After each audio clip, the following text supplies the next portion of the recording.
Hey guys, this is Trevor Smith from the Local Talk Podcast, and today I have Mr. Jermey Holt, very popular icon, I guess you could say here. Far from an icon. In Halifax County. And today we're going to have a pretty cool conversation about, his adventures and the things that he has seen across Halifax County that has really changed the perspective here. So Jermey, just tell me a little bit about yourself and what you're doing now. All right, Trevor. Well, thanks for having me. I'd like to go ahead and start with that. I'll tell you a little bit about me, a little bit about where I come from and where I am now. And of course, I've listened to all of your podcasts, and we'll talk a little bit about Halifax County and business growth and things of that nature. But about me, 32 years old, born and raised in Halifax County. I've been here all my life. I've heard a lot of others talk about, whether they stayed here, they transplanted here, or whether they came back here. I'm definitely one of those people that stayed here. After finishing school, I didn't go away. I went to community college and worked local. I didn't get to experience that, run off to the college life.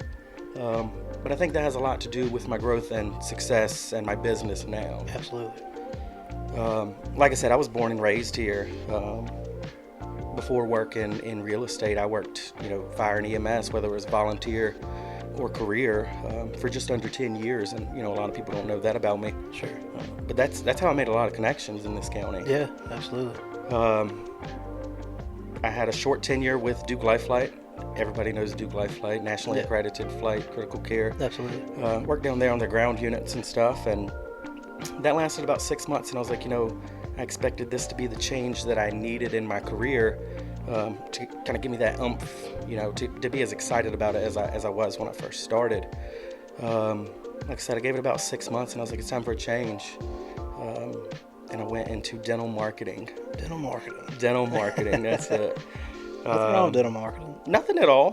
Wherever you're marketing, it's preparing you for something in the future. Absolutely. So dental marketing, I went in to work for a company in Danville. They were a small dental office. They grew into a much larger space, and my job with them was to help them grow into that space and help them bring clients into that space. Just kind of get the ball rolling for them in their transition. Sure. I was there for about 3 months. And my boss was like, you've met all of the goals that I had for the company. You've succeeded in what I needed you to do. I really just don't have a job for you anymore. Oh, so, the ball gets rolling. What am I going to do now? I don't have a degree in marketing. Yeah. How am I going back into this? Go back into the medical field, And I reflected back to 2015 when I bought my first house. It was a great experience, one of the happiest times of my life. I was like, I think I want to go into real estate. So I got laid off and took a leap of faith and started working in real estate. Yeah. Went to real estate school, and I just put my all into it. And that's kind of where I am today started. There's a lot more to that we'll get into. Sure. But 2015, buying my first house, a short tenure in dental marketing, and here I am today. Sure. That's awesome, man. And it's cool to hear that perspective of, you stayed here, didn't really have a game plan. It's kind of like me. We both went to community college here locally, and I really see how things have progressed since then. Since I guess I was in school back in 2011. I'm not sure when So you graduated in 08. But you think about it though, Trevor. Yeah. We were young. We weren't preparing for the days when we were going to be the adults that we were looking up to who were running these businesses, right? Yeah, absolutely. Back then I was intimidated by some of my great friends that I've met through networking and such today. Yeah. We grew with those people and became those people. That's right. And business got us here. So. Correct. And like you said, you go back to communication and networking. It's such a big deal of just communicating with people and understanding, their views and what, everybody can have a conversation. And that's the whole reason of this podcast. I put it together so we can have open conversations about what's going on in the community and things like that. So let me ask you, on your ventures, would you say, when you got into real estate in general, I mean, was there anyone that kind of influenced you into that, or was it something you really just kind of jumped into from that experience of you buying your home? So I had a lot of different influence, a lot of great mentors, a lot of people that are great in the business and taught me a lot that I've learned a lot from. Sure. But just like any business, things grow and change, and you have to develop your own way of doing certain things. And I think that I kind of created my own style. Yeah, I would have to agree with that. It Yeah. definitely, that was kind of a game changer within the community once your marketing kicked in for your real estate.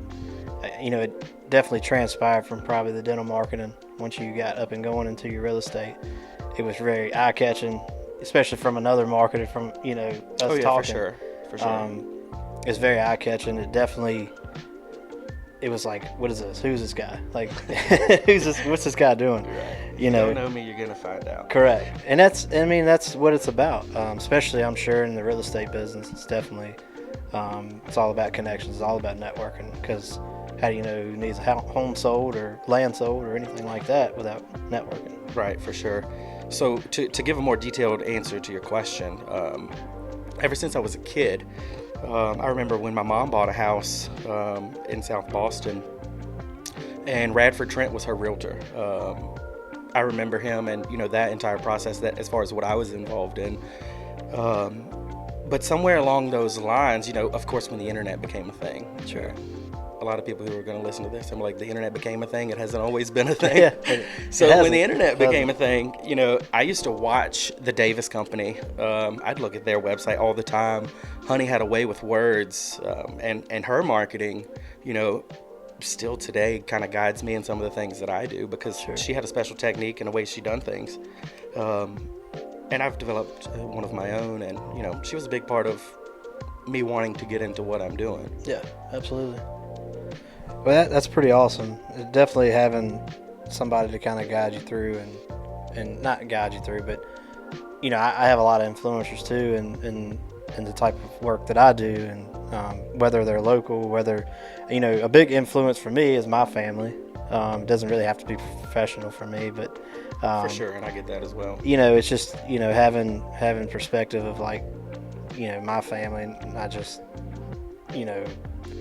my family, but friends, anyone for that matter, that has affected my life to really sprout me to be a better person in general and professionally.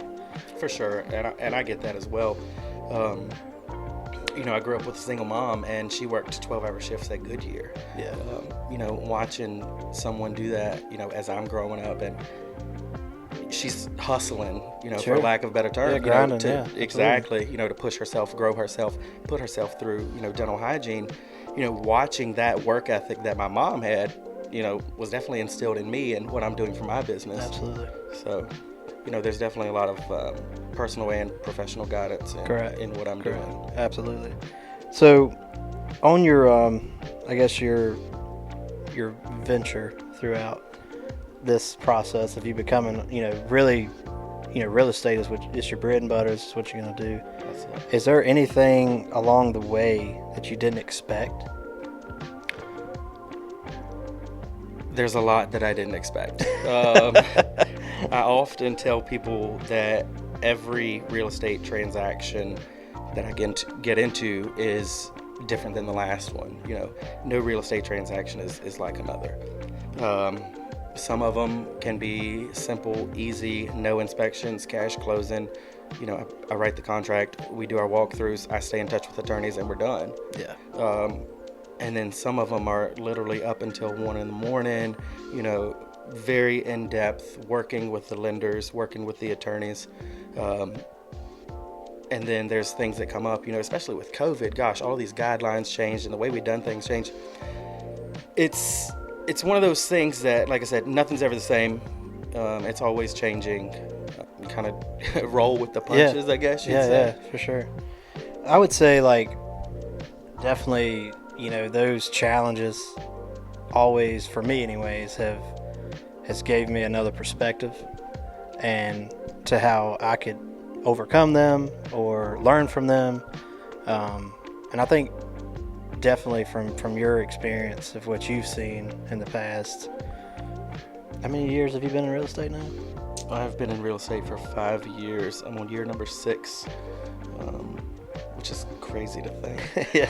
Which, I mean, we can, I know you just had a big adventure here, especially coming on with Oak River Realty.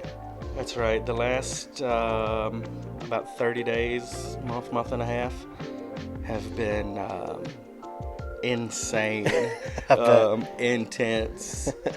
I was telling myself earlier, I was like, dude, I've worked more in the last 30 days than I have in the last 2 years, with everything, just getting this together, make sure all the I's are dotted, the T's are crossed. Tomorrow we have our ribbon cutting. Just trying to make sure that the space is ready. I mean, second week in December, maybe a week and a half into December, is when we started all of this. Yeah.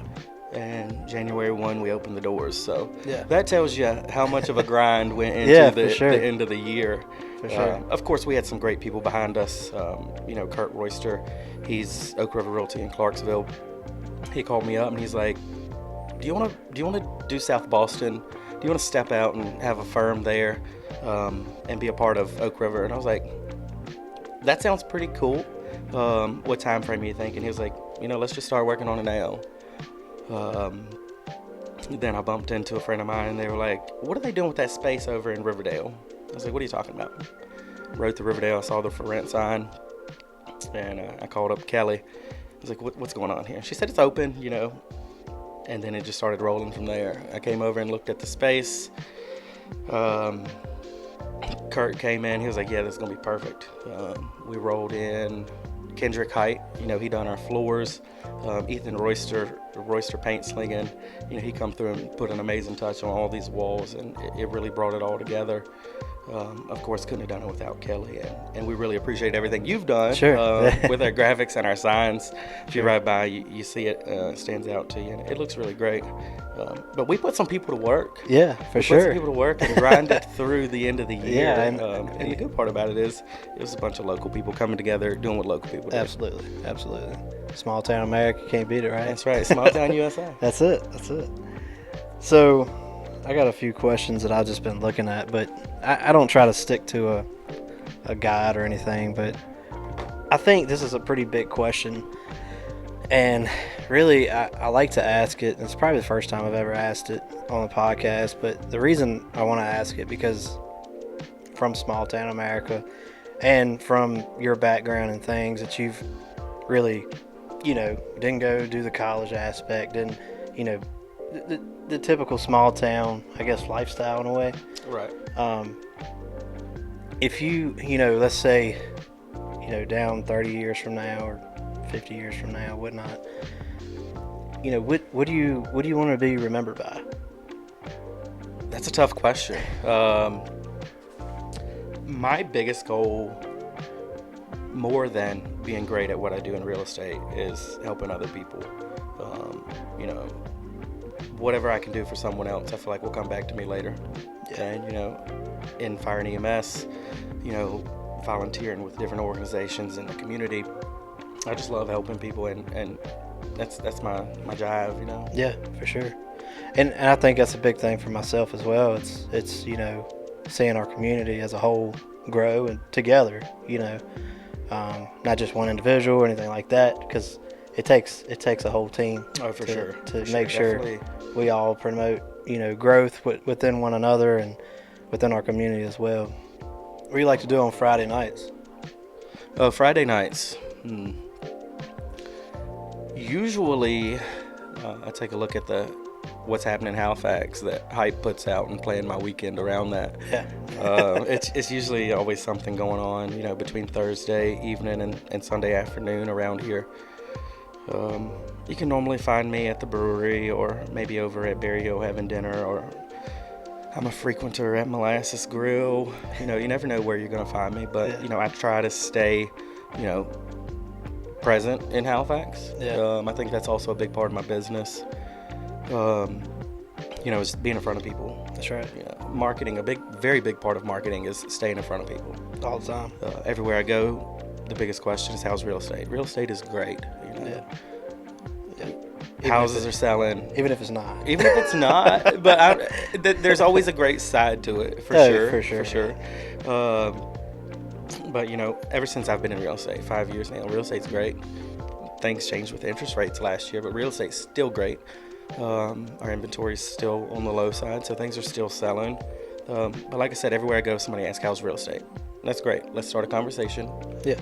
You know, if you know somebody that needs to buy or sell a house, send them my way. I'm in front of people, and that's my biggest thing. That's right. I always said, you know, the best marketing is top of mind marketing. That's right. You know, and whether or not you're at Molasses, or whether or not it's a billboard down the road, or whether or not it's a Facebook post that you had just done, it's always top of mind marketing. Always, right.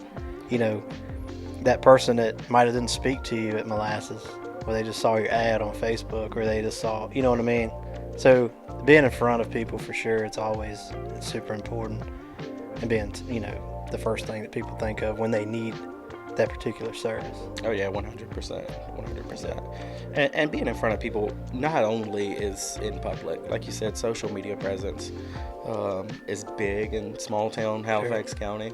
You know, being seen, being out there, it's done a lot for my business, and I couldn't have done it without the people here. Yeah. I could have, well, not that I could have, but a good friend of mine, LT, she came to me back when I first started real estate, and she was like, let's move to Raleigh. She said, let's get an apartment downtown, let's split a space, essentially start new lives in a new city. Let's get out of Halifax. Sure. And I thought on it, and I was like, that's a really good idea. and then I kind of sat back, and I was like, maybe not so much. You know, if I had this business in Raleigh, I'd be competing with thousands of agents, and, you know, having that presence would be so much harder. Sure. Not saying that I would have failed at selling real estate in Raleigh. I mean, it could have been 10 times better than what I'm doing here, but here is where I'm happy, and here's where I'm comfortable, and here's what I need at the end of the day. Correct. But yeah, staying in front of people in a small town is a wonderful thing to do. Absolutely. Being part of the younger generation here in Halifax, and seeing all the differences that our community has faced, and things that we can all come together on. Is there something particular that you would want to touch on? Being the younger generation, you stumped me when you said that, because some days I feel like I'm not so young anymore, and I've understood the saying of, I'd lose my head if it wasn't attached. I've said that too. But to get more in depth with that question, growth. Yeah. I mean, everybody has heard there's nothing to do in Halifax. Yeah. And that's not true at all. It's not. I think the problem is some people just don't know where to look for something to do. Oh, 100%. And like I said, I've listened to all of your podcasts, and Josh was saying, you know, essentially the same thing. Everything you can find in Raleigh, you can find here, you know, except for Whole Foods, if anybody at Whole Foods is listening. No, but growth. The problem with growth in Halifax County is the same people that are saying there's nothing to do here are the same people that don't want that Starbucks in town. Sure. You know, the same people that don't want to have traffic on their 5-minute commute to work. They're the same people that don't want betterment for our school system. Sure. You know, but they're the first people to say Halifax has nothing to do, there's no growth. Yeah. We've all got to come together on that aspect. I agree, 100%. I think that between the county, the towns, the Chamber of Commerce is a big part of that. I think if we could all get on the same page, we could do amazing things here in Halifax County. And, you know, with that casino coming into Danville, we're going to get a lot of trickle down, and there's so much potential for growth right here at home. Yeah, I agree. And I think with the trickle down especially from the new Caesars coming in, I think it's definitely going to promote a ton of possibilities for our county, and just as a town in general, whether it's Halifax, whether it's South Boston. I think it's definitely you're gonna see some things happen. Oh, for sure. And so a lot of people don't know, and I didn't know it until I got into real estate. Population and traffic counts are a big part of growing an area.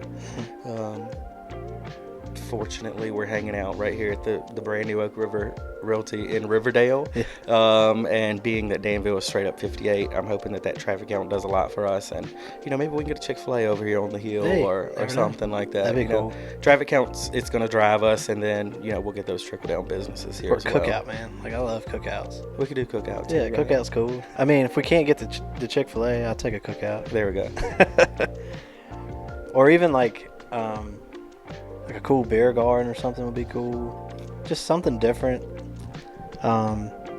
But there's a lot of stuff going on around. You got axe throwing now at JB's. That's right. I haven't done it yet either. But I know it seems cool. It looks nice. I've seen a lot of people do it. I see it on social media. It looks very nice, and it looks state of the art compared to some of the other places I've been to throw axe. Sure. They've got these digital, targets and stuff like that. It looks really cool. I go down to JB's a lot and have dinner, but I've just never made my way over into the axe throwing. I think it's a really cool spot. Yeah, absolutely. And not only the axe throwing. The world of sports has so much to do there as far as the go-karts, bowling, the arcade, movies. That's a one-stop shop for a night out. It is. I mean, you kind of knock off the list as you go. That's right.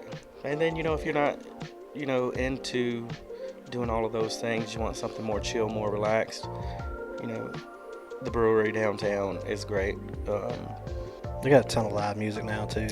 For sure. It's like every day of the weekend, Friday through Sunday, there's some kind of entertainment going on. Yeah, Lisa does a lot of great scheduling with that stuff. She brings some good folks in there. I do think not only the casino in Danville, the John Randolph Hotel downtown South Boston. Oh yeah, that's gonna do everything for It's gonna be crazy. That's right. It's gonna be good though. It's gonna be a good crazy. For sure. There's a lot of vacant space downtown that I think will probably get occupied, and it'll bring more to do and more to see downtown. Sure, for sure. Yeah, and I think you got a lot of stuff going on now in Halifax too. Just some new things like I just had Heather Chips on the podcast, and me and her talked about her new venture, and that alone is going to be a cool event space, but. I'm sure that's probably going to prosper some other stuff that might come in as well. So. Oh yeah, I think the town of Halifax has a lot of things that they're working on and trying to do to make that space more enjoyable. Heather's podcast, I could listen to Heather talk all day long. I get giddy with her. Yeah. That space is going to be awesome. It'll help grow. That side of town. Sure. Give us more things to do or more places to use and things of that nature. Correct. Well, to bring outsiders in as well, hopefully. Not just from her space, but, you got the brewery doing some things. And I've touched on this on several episodes, but, having these external things like the brewery, Springfield, Molasses, all these places, they're promoting outsiders to come to our area as well to see what we offer. How cool this little town of Halifax County, or this little town of South Boston or Halifax is. Yeah, and it was a whole lot better pre-COVID, but things I feel like are trying to get back to normal. Kelly Gordon should be the face of Halifax County in many aspects. Sure. If you've ever been to their tasting room and somebody walks in, Kelly's going to find out who they are, where they're from, and why they're here. And she really sells Halifax County, and the things that there are to do after you leave her. But whether I'm in Danville or Lynchburg or, Clarksville even, I've heard people talk about, Kelly and Springfield and all that they have to offer. And places like that, Springfield and Hunting Creek, and of course the brewery downtown, people are traveling in here to see those things. You have those people that they like to visit all of them and check out the differences and pick out their favorite drink at each one, and that brings people here. And then of course we have Berry Hill, where a lot of people go to stay and play, and they're hanging out there with Springfield right down the road, or the brewery just the other way. Yep. There's a lot of things here that are bringing people here, and they're appreciating what's here. And you don't really hear a lot of people from out of town complain about here. No. I think from anyone that I've spoken with that wasn't from here, everyone says it's a great little town to visit. But what do we need to do for them to stay? So we're not dwelling down or losing our younger, especially our high school graduates. What's going to intrigue them to want to stay here and help grow our community as well? And that is the tall tale question there. Like we had talked about before, is people going away and then coming back. I have seen a lot of people that have went away to school, they stayed away for 5 or 10 years, and then they come back. They realize that the grass wasn't greener on the other side, or their goals changed. But bringing that perspective back is always cool too. Having those adventures or whatnot. Yeah, but it's hard to pinpoint exactly what we have to do to have people here. If that was an easy question to answer, it'd be done. Sure. It's tough. It is a tough question. You can work on that one for me. I will say though, I've been in several meetings with HYPE, the Halifax Young Professionals and Entrepreneurs, and it seems like every time we sit down and we talk about business or growth, we bring together so many wonderful ideas, and that's one great thing for HYPE, is because these people are the future leaders of this county. Sure. And to see the ideas that they have and to hear what they would do different or how they would do it, it really means a lot, because you see what they're going to bring to the future of the area. Yeah, for sure. I mean, they might not be in those positions right now, but one day they might be on the board of supervisors or town council, and can kind of help us get guided in the right direction. Sure. Bringing fresh new ideas, I'm always open to, and hearing everyone's perspective. Because like I said, not everyone has the best idea, not everyone has the best concept, I guess, but talking about it always seems to air it out, I guess. Yeah, and even if my idea isn't the best, I feel like there's somebody there that's gonna take my idea and can help you correct it or guide it and put it in the right direction, or add to it's it, brainstorming, or even add to it. Yeah, absolutely. Yeah, just throw all these ideas at the wall and maybe one of them will stick. That's you know right. what I mean? That's right. Which is cool. And me, I'm of course I'm pretty heavy in HYPE as well, and what I've noticed too, just in the past, year that I've been there, well, a little bit over a year now, but it's really cool to see how much it's grown. Just from, it was just a couple of us kind of being committed. Now it's like more and more. Then every week there's someone new there, and it's really cool to see, kind of the younger generation getting involved. It is indeed. I'll be completely honest with you, and Mitzi, if you're listening, I'm sorry. The first time I went to a HYPE event, it was kind of mellow, not a lot going on. It wasn't for me. There were a couple people there, hanging out, whatever. But like you said, over the last year or so, just watching the growth. Now I feel like I'm at every HYPE event. Yeah. Seeing everybody, networking with everybody, watching their growth, whether it be in their personal life or their careers. It's really awesome to have that part of the chamber here in the community, because, like I said, that's our future. Yeah. Those are the future leaders of this area. Absolutely. And to anybody listening who has not been to a HYPE event but would be interested, reach out to me, Trevor, Josh, Cameron. Reach out to any of us. I think we'd love to have anybody there that we can get there. Absolutely. It's definitely a cool environment, and everyone's definitely on the same track, which is really cool to have that conversation with everyone at the same time about different, it doesn't really matter what it might be, but that's what I like about it. There's never any structure to it, Right. Definitely go with the flow, no wrong answers kind of place. Yeah. So for your new venture with Oak River, and I know, like you said, Kurt being in the Clarksville office, are you guys doing a lot of teaming up, back and forth between Halifax County and Mecklenburg? Or? So, gosh, why is growth the tagline of this podcast? Our goal is to grow. Sure. Kurt and I became acquainted, when I first came into real estate. He had been in it for a couple of years, and I noticed that his marketing style was very similar to mine. So I reached out to him we talked a bunch of junk to each other about, look, I sold this, would you sell? You know, just having fun, back and forth. And then it got to the point that we talk every day about this transaction, that transaction, how we can do it better, you know, what we can do for our marketing and personal growth.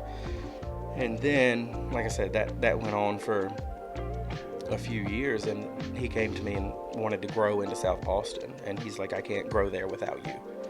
I was like, let's do it. So he kind of stays in the Clarksville area, Clarksville, Mecklenburg County, into Charlotte County. Sure. We don't necessarily cut one another off from anywhere they want to go. If somebody called me up and said they wanted to list a house in Merrifield at the lake, I'd go to Merrifield and list a house. Sure. And same for him in South Boston. But he really pushes the South Boston office, and I push the Clarksville office back. You know, Absolutely. If I can help him grow, we grow together. And Absolutely. you know, eventually and that's what it's all about. Right, for sure. Yeah. Eventually, we'll get into the Danville market, Sure. maybe the South Hill market. We like to say we're selling South Central Virginia. Sure. And that's what we're doing together. You know, one day we might be the big firm. One day we might not, but we gave it our all in trying to get there. Absolutely. You know? Sure. But yeah, so our goal is growth, and we really push each other, and we don't stop each other from doing anything in either area. Yeah, that's awesome. Yeah, that's really cool to hear, especially from the two sides. You know, especially with him growing, also really the whole firm as a whole growing together is really cool. Yeah, I think that Kurt and I are kind of on the same wavelength as far as wanting everyone to do well. Growth isn't just one person. You can't grow by yourself. You might think you are, but you know, everybody needs to grow together. And in the world of real estate, there's enough real estate to go around. Sure. My goal isn't to take over any other firm in the area or take their agents and bring them with me to work with Kurt. Not trying to take their listings per se. I'm planning for the future. I'm 32 years old. Yeah. You know, the folks that have been in this business and have been successful for ages, they're not going to be here forever. I'm not trying to take their business, but one day when they're not here, I want to be the fresh face, the name they call. And, Sure. you know, 30 years down the road for me, you know, when I've been in this business 35, 40 years, I want to be able to just relax a little bit because, you know, we've built a business and we're just going to chill now. That's right. You know? That's all. I mean, that's what it's about, right? My goals are long term. I want the best for everybody. Growth is a big thing for the community. And there's turnover in every aspect of things. So, you know, it'll all come together the way it's supposed to. I'm a firm believer in that. Yeah, for sure. I mean, heck, if I told you that when I started this business, I took a leap of faith and had a negative checking account when I got my real estate license, you wouldn't believe it. Yeah. But everything about business is a leap of faith. If it doesn't scare you, it's not the right thing to do. Because I got that from Heather Chips. She's right. But it was 100% correct. 100%. You know, if it doesn't scare you, you probably shouldn't be doing it because things. Yeah, I'm scared every day. Me too. In some form of fashion. Yeah, which is okay. I think being scared, like I said, it promotes growth within your personal goals. That's exactly right. It kind of forces you to learn something new. Also, it's okay to fail too. You know. That's right, but if you fail, you can say, I took the leap. Absolutely. You can say, if you don't take the leap, you never know. Correct. I would have hated to have been still working EMS or, you know, went back into EMS rather, and somebody I went to school with jumped into this business at the time I did, and, you know, they took off and ran. I'm kicking myself in the tail. Sure. If you don't take a leap, you never know what's going to happen. Faith the size of a mustard seed, right? Yeah. Absolutely. Just never know. That's right. But thanks, guys, for listening to the Local Talk podcast. And I really want to appreciate Jermey for coming on today. And be sure to check out Jermey on all social media. Where can they find you at, Jermey? So you can find us online at oakriverrealty.info. You can find me on Facebook, Jermey Holt Realtor, Oak River Realty, or you can add my personal page. I enjoy seeing everybody's, lives again, their growth. And Instagram, you can find us. You can pretty much wherever you can find any business, you can find me. Even hit us up on Google. We're also sitting right here in the heart of Riverdale. Unfortunately, but fortunately, I'm in the same parking lot as Darrydale, and that's gonna catch up with me in the long run. But we are 1051 Biltuck Highway in South Boston, Virginia. Stop by and see us anytime. So be sure to check out Oak River Realty and Jermey here. It's a great talk, man. I appreciate you coming on. Of course, buddy. Thanks for having me. Absolutely.